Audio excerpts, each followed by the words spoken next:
across either the Big Ten Network or ESPN. But talk about the game last Saturday against the Jacksonville Jaguars. Patrick Mahomes was in, then he was out, and he came back in. What were your impressions of Patrick Mahomes last Saturday against the Jaguars? Thanks for having me, guys, this evening. Obviously, this is a big week, and appreciate the time. And yeah, I think what we saw from Patrick Mahomes this past weekend was a toughness that I don't think we've seen in a while. We've had to see in a while. Not saying that he hasn't been bumped or bruised at times. Obviously, in that position, that happens. But to bounce back, to weather that storm, especially with it being the plant foot of his right foot, I thought it just showed a lot of toughness.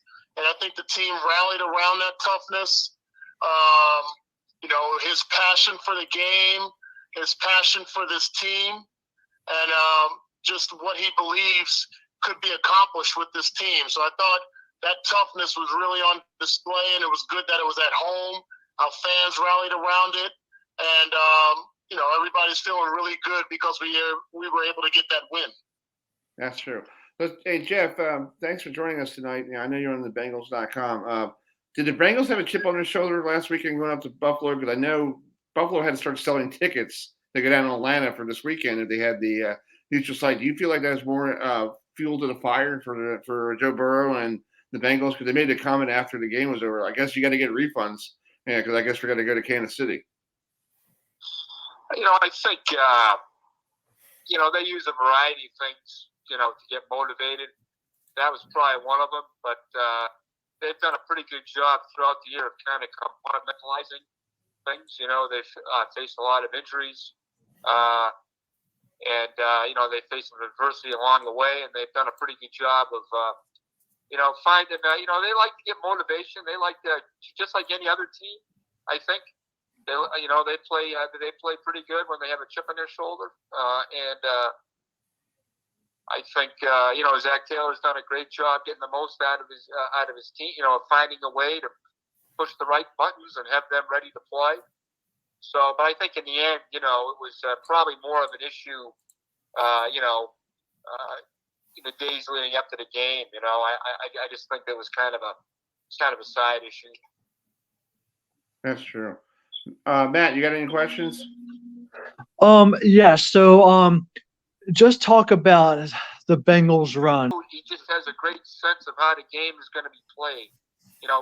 Each game, each 4 quarters, is kind of is a game. Is a different kind of game. It's not. There's always something different. The defenses are different. The circumstances are different. The conditions are different. He seems to be able to adjust and play the kind of game that they need. If they need a 4 wide, 350-yard game, he can do that.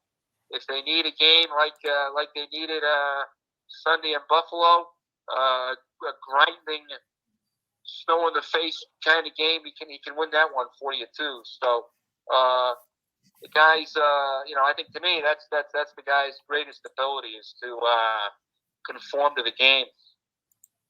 That's true, and I feel like Joe Burrow is a very tough guy. Because I feel like Jeff, I feel like he can take a hit and come back and still be like still throw a football down the field. Because I saw it a couple weeks ago with the Ravens playoff game, he gets smacked around and he still found a way to win.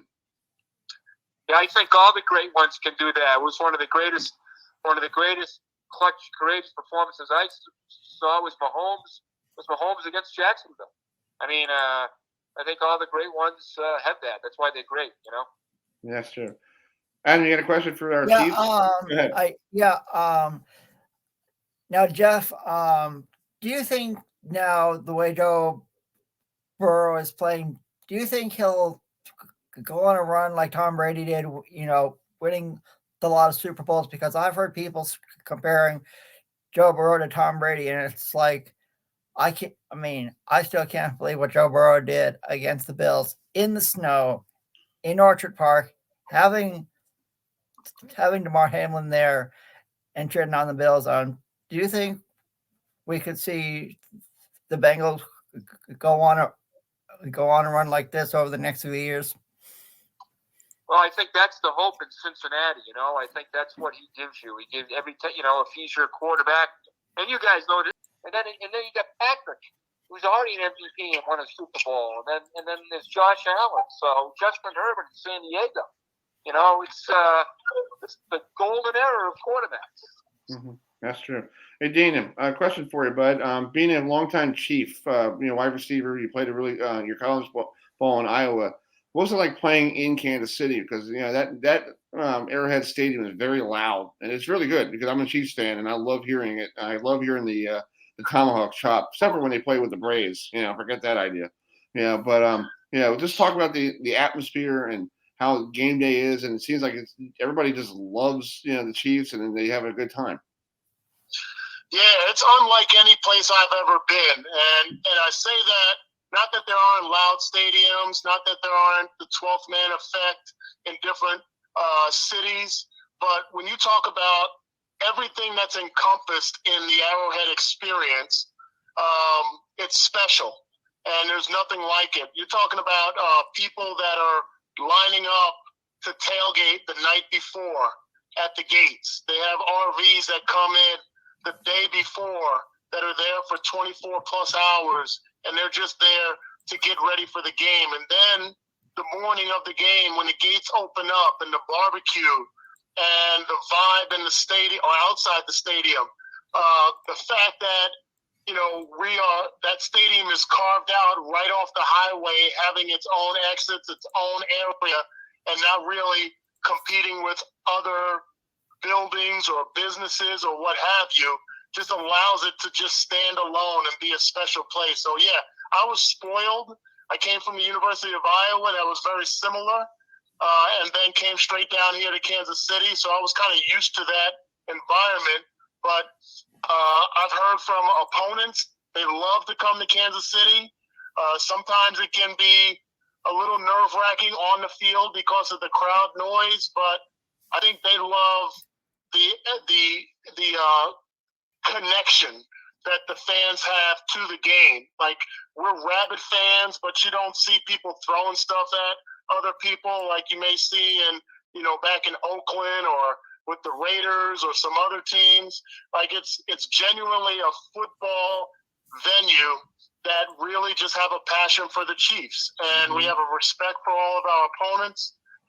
And we try to leave it literally like the players do, leave it all on the field and in the stands right there. So it was special for me. I was part of the 90s years with Derek Thomas and Neil Smith and Joe Montana and a lot of great Hall of Famers that played, and we had some really good teams back then.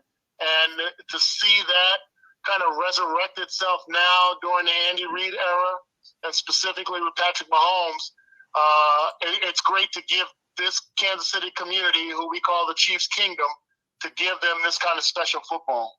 Exactly. And real quick before I know this is the last two questions for you, Dana. Can Patrick Mahomes finally beat Joe Burrow? Can he finally get off the snide? He's 0-4 against him. So this is like, I guess game 5, you try to win one of the games to make it look better. So can he, play well, even with that bum leg, what he did against Jacksonville? I think he should be okay if we just run the football. Yeah, so they got us 3 straight times, and I think there's still a lot of confidence in Patrick Mahomes and his team.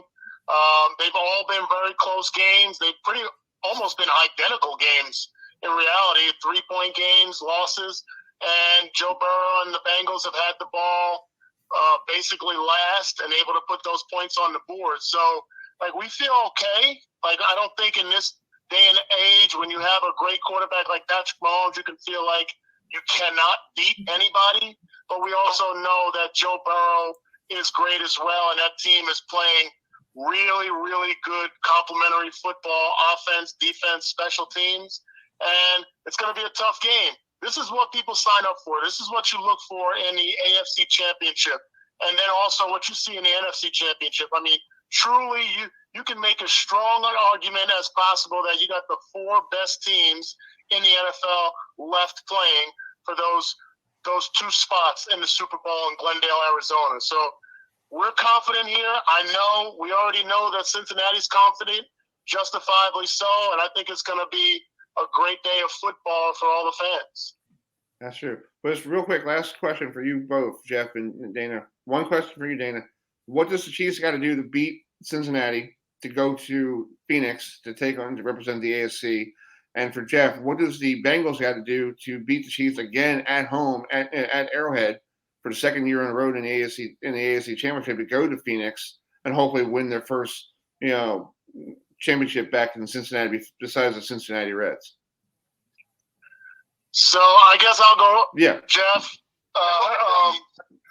I guess the first thing that comes to mind, based on how the other 3 games unfolded, maybe we need to have the ball last. Like, I guess, because it seems like whoever has the ball last is going to have an opportunity to win the game. So, yeah, you got to play a full 60 minutes.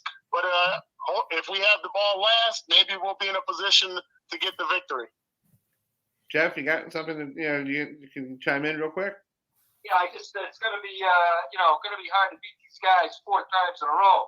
Patrick Mahomes is Patrick Mahomes, and I think hopefully it goes like the other 3 games. I think it came down to turnovers in red zone. It came down to, and they have to. Joe's been really good in the red zone. I think he's thrown only 1 interception in the red zone, and it's going to come down. It's going to be another close game. It's going to come down. It's going to come. They got to make sure that they don't let Kelsey go off. They've done a nice job with Kelsey, but that guy, he's going to the Hall of Fame. Patrick's going to the Hall of Fame. So I just think it's going to be, in order for the Bengals to win, they need to get the same type of performance in the red zone and winning the turnover battle on the road out there. Exactly. Well, Jeff and Dana, thank you so much for joining us tonight. Enjoy this weekend. You can, if folks